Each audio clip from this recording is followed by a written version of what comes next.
見佢影得靚啲。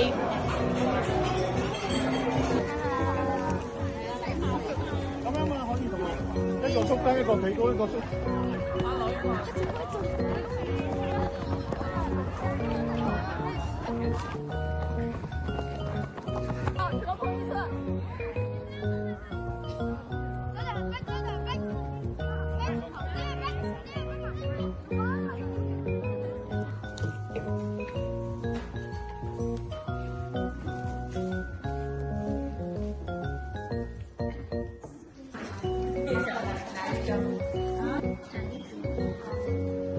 其他全都一样。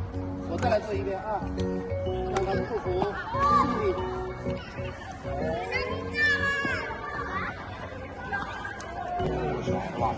啊，有兴趣的话就从桥下面去看啊，有兴趣在下面。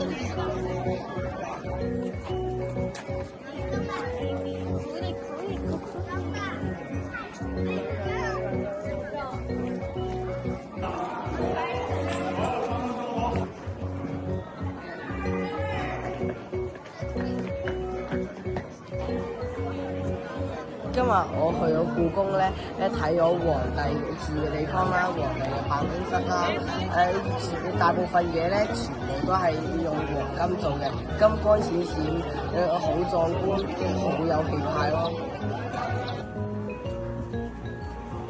今日我哋嚟咗首都北京故宮嘅地方。我哋首先去咗太和殿，太和殿係皇帝工作嘅地方，而山東鹿苑係皇帝住嘅地方。我哋覺得呢度好大好靚，好多歷史文化值得我哋欣賞同埋學習。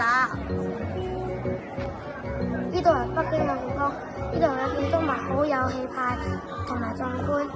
我行到入嚟嘅時候，導遊一邊講解一邊流眼，令我學到好多歷史知識。到5點鐘幹嘛？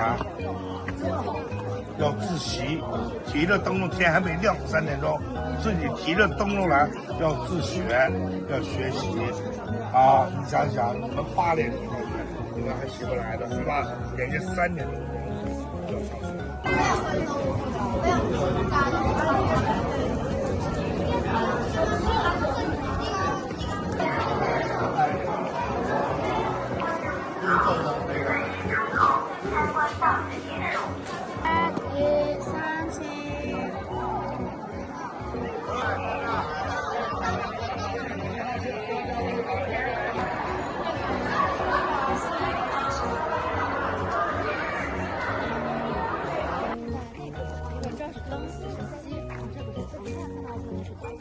阿豪，呢度係北京大學，係我國最著名大學之一。呢度之前係京師大學堂，歷史悠久，人才輩出，係好多人夢寐以求嘅學府。大家望下呢度嘅風景，鳥語花香，人傑地靈，真係一個學習嘅好地方。而家要努力讀書，總會有一日入到呢間大學。有北大呢度會有，呢度環境優美，會仲有埋櫻花樹。繼續向前行嘅時候咧，會有一位大學生嚟介紹喺度環境設施同埋文化歷史。嗰啲文化歷史咧，令到我大開眼界。